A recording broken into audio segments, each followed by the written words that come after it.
There's a quiet weight to the way Clair Obscur ends, not just in its tragedy or its beauty, but in how complete it feels. Two endings, two truths, neither simple, and neither forgettable. One path abandons the dream, the other chooses to preserve it no matter the cost. And whichever you choose, it feels like the story has said what it needed to say, like the closing of a poem or the last stroke on a canvas. And yet, in the minds of many, a question still lingers. What comes next? People want more. They want to return to this world, to these characters, this aesthetic, this feeling. But that desire opens a problem, because continuing from Clair Obscur leaves off isn't just a matter of writing a sequel. It means redefining what kind of story this even is. Maybe even what kind of game. Because when you really look at it, there are only 3 real paths forward, and every single one of them comes with its own set of potential problems.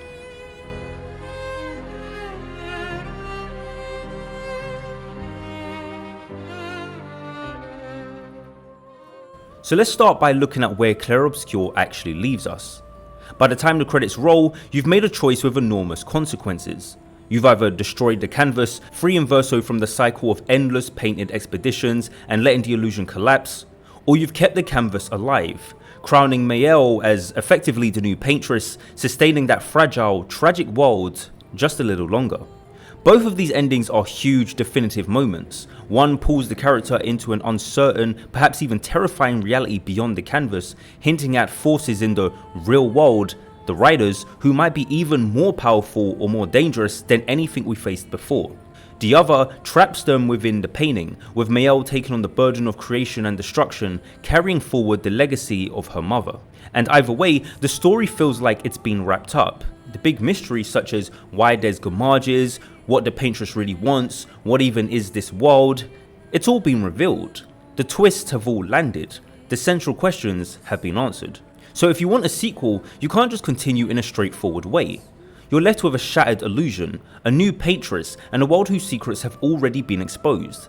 Any new story has to find a reason to exist after that. And of course, on top of this, because the game does have 2 completely different types of endings, you're left with the problem of which one is considered to be canon. These are the challenges, and that's why even though all 3 of these possible paths do come with their own problems, as far as I can tell, they're really the only true ways we continue.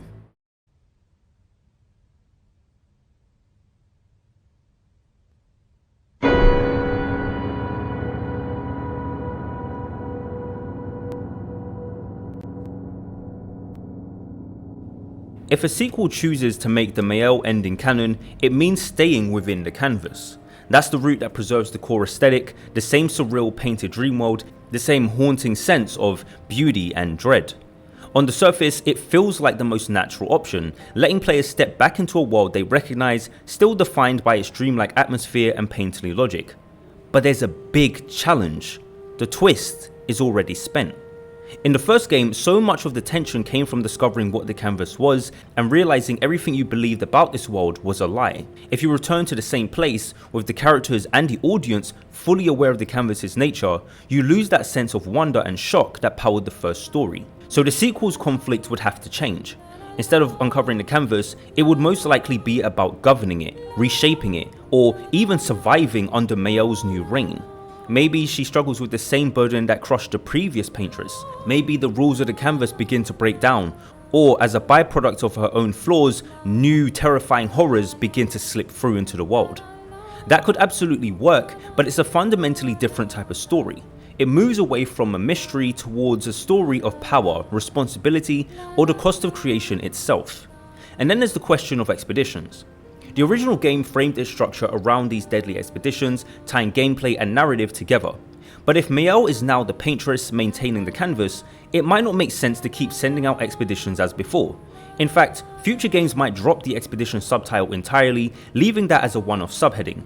A sequel could focus on other forms of conflict inside the canvas, rather than rehashing the same cycle of expeditions to kill the paintress yet again. That also opens up gameplay opportunities beyond repeating the first game structure. maybe there are new roles within the canvas, a different perspective on its society, or entirely new ways of interacting with this painted reality. The turn-based combat could stay, but the framework around it would have to evolve, because the reasons for expeditions no longer holds the same weight. So on paper, this path preserves what fans loved: the canvas, the art style, the surreal tone, but it risks becoming stale if it simply repeats the framework of the original without a compelling new reason to exist. For a sequel to truly thrive in this path, it has to ask, what happens to a world that knows the truth about its existence, yet chooses to go on living anyway? And if it can answer that question with fresh ideas, not just retreading the same cycle, then following Maelle's reign could be the foundation for a powerful, meaningful sequel.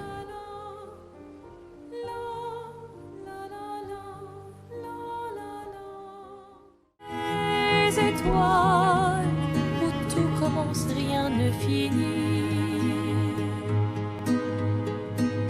Dans les trains du destin. If, however, a sequel decided to instead treat the Verso ending as canon, then everything changes. The canvas is destroyed, Verso refuses to keep the illusion alive, shattering it completely, no matter the consequences. In that ending, Verso is gone, all the inhabitants of the canvas are gone, leaving behind his fractured family in the real world who must somehow rebuild and survive without him. This ending hints at something far larger, a reality shaped by the writers, a group whose power seems to reach beyond even the dreams and illusions of the canvas. They become the new mystery, the new threat. I imagine that a sequel on this path could push into a Matrix or Assassin's Creed style structure. A harsher, more grounded real world where Maelle and Clair must face the writers directly, but there's also potential to weave in multiple new canvases along the way. If the writers are controlling stories on a global scale, it might mean there are other painters, each trapped in their own illusions with something vital to offer in the fight. That sets up a potentially compelling mission. Maelle and Clair moving between these new canvases, gathering allies or knowledge to stand against the writers. Each painted world would carry a fragment of the wider rebellion, keeping the surreal art-inspired visuals alive while adding layers of larger scale strategy. It also opens the space for a moral dilemma. The writers might not be purely tyrannical, but believe themselves to be guardians or protectors of a deeper truth. Clair, ever the rebel, might see them as monsters, while Maelle, who once carried the same burden of shaping and destroying lives, could recognize their humanity. That tension could create incredible character conflict. Mechanically, this path allows the sequel to keep the painterly combat and the dreamlike environments that fans loved, spreading them across different canvases while also expanding the real-world segments with new gameplay ideas, such as sabotage, infiltration, or even negotiation. But there is a very real risk if they don't maintain the canvases as playable spaces. If the sequel took place only in the real world, you'd lose the surreal, enchanting style that has already made Clair Obscur unforgettable. A realistic setting would likely force a more grounded aesthetic, stripping away the imaginative, painterly combat and the mythic dream logic that defined the original. The loss of those mechanics, powers and striking visuals would make the sequel feel disconnected, not just narratively, but even emotionally. That might be the point in this new story, showing how dull and brutal the real world is, but for many players, I imagine it could leave the game feeling like a completely different experience, instead of a worthy follow-up. But if handled correctly, this path could offer the most ambitious and complex vision for a sequel, combining multiple canvases, a larger resistance, and the threat of the writers themselves. And beyond all of that, there's room to build even deeper, showing how the writers themselves might be the power above even the world of the painters, pulling the strings for reasons that aren't as simple or as twisted as they first appear.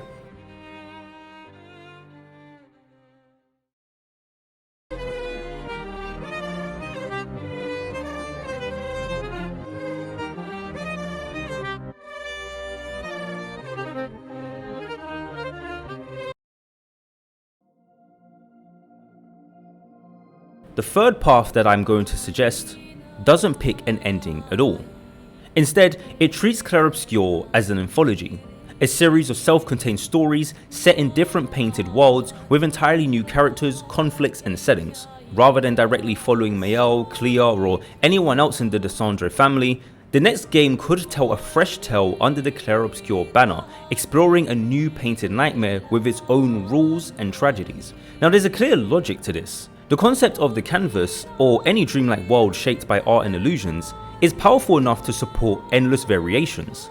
Each entry could explore its own mythology, reimagining the meaning of a painted world and the relationships between creator and creation. In a way, I imagine it's similar to how the Assassin's Creed series has been handling its structure in its last few entries. Each game moves to a different setting with new protagonists, but retains familiar themes and conflicts to keep the world feeling connected. Clair Obscur could do the same, using its broader themes such as creation, rebellion, memory, and the burden of artistry as a thorough line, even while completely changing the story and characters each time. Of course, there are also exciting possibilities to keep it tied to the first game, even in an anthology format. Characters like Maelle could return as cameos, perhaps older, wiser, helping a new protagonist face challenges that she herself once endured, giving her experience from the first game a sense of meaning and legacy. Other painted figures like Gustave, Lune or Ciel could appear as echoes, visions, or even mentors, weaving a subtle continuity through the series. Now, if handled smartly, they could even leave the original ending ambiguous. Each new entry could be built so that neither ending of the first game fits, never explicitly confirming which path was canon. For example, a new painted world might reveal upon breaking free that the real world is now a dystopian sci-fi setting completely dominated by the writers, a mystery that hints that something terrible may have happened to the Desandre family and the war against the writers after the first game. Or you could have the opposite. You might step into the real world and find a monument to Alicia, or meet an older Alicia herself, who has become an important figure. This approach preserves the aesthetic fans love: painterly visuals, dream logic, surreal turn-based combat, and a sense of wonder and tragedy. It wouldn't be shackled to one narrative thread, but could still pay homage to it, respecting the original's legacy while still exploring new stories. But of course, there are risks. An anthology can sometimes feel like a reset button, especially with how invested fans have become in characters like Maelle, and if each new story repeats the same "your world is a lie" sort of twist, it would immediately become stale. Each new chapter would need to innovate, showing illusions that break or evolve in unexpected ways, or challenging the player's assumptions in new directions. But the biggest advantage that I see of an anthology is creative freedom. It allows the developers to explore entirely different artistic styles, cultures, and philosophies within the Clair Obscur framework. Like Assassin's Creed, it could keep familiar themes and emotional beats consistent while still delivering something fresh each time. But the challenge is cohesion. Without a subtle thread or returning elements to tie these worlds together, an anthology might end up feeling like disconnected tragic dreams instead of a meaningful, evolving epic. Cameos, lore references, and mysteries about the fate of the original cast could provide just enough connection to avoid that. If they choose this path, the key will be to reinvent with each new painted world while honouring what came before, so players feel like they're stepping into another chapter of the same haunting, unforgettable masterpiece, rather than just a different painting altogether. When you look at Clair Obscur and ask what comes next, the answers are as complex and layered as the game itself. Continuing with Maelle as the paintress means finding a new reason for the canvas to exist, building a fresh conflict that doesn't simply retell the same tragic cycle. Following the Verso ending would demand an entirely new foundation, one that blends the mystery of the real world, potentially with journeys through multiple canvases and a rebellion against the writers, all without losing the haunting style and painterly combat of the first game. And an anthology approach would grant total creative freedom, letting new stories, characters, and painted worlds bloom under the Clair Obscur banner. But it would still need those subtle connections to keep fans from feeling left behind. No matter which path they choose, one question looms. How do you preserve what made Clair Obscur so striking, its dreamlike power, its emotional weight, its sense of mystery, while telling a new story that doesn't just repaint the same canvas? That is the challenge, because Clair Obscur was never simply about illusions or the worlds they built. It was about the truths hidden beneath them, and the courage to face those truths, no matter how harsh they seemed.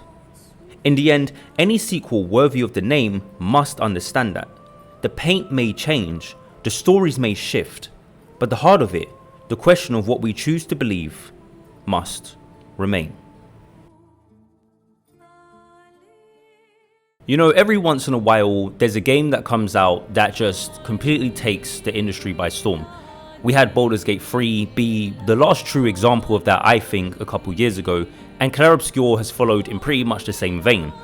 Now, when I made my video on it just before it released, I was pretty confident that this game was going to be something special. I mean, I've never made a video like that about a game before, and plenty of games have come out that I knew would probably be good games, but this one was different. I could tell that the things that Sandfall was going for were things that if they hit the right notes and if they executed it correctly, was going to be something that would be astonishing. And I didn't want to say it back then, but I have full conviction to say it now. It is almost certainly going to be selected for Game of the Year for 2025. I just don't see anything else releasing this year that's gonna even come close, just based on the pattern of how these types of things tend to go and what types of games tend to be awarded. I think Clair Obscur fits the bill pretty neatly. But, you know, who knows, something else could take it. It doesn't really matter, because I think in the hearts of many, this is the Game of the Year, and I don't think there's going to be much else that's going to change their minds on that. With that being said, however, I am very interested to see what path they take moving forward. It is, as I discussed already, something that is going to be more challenging for them. It's not as easy or straightforward for them to match the strength and the power of the first game as much as people might think. And to be honest, I think it's something they're going to have to really sit down and think about, because this game is going to set very high expectations for whatever they choose to do next. And whatever it is they do choose to do next, you can be sure that I will certainly be keeping my eye out for it. But until then, my name is Next Year Novelist, and that's all I've got to say, and I'm out. Peace.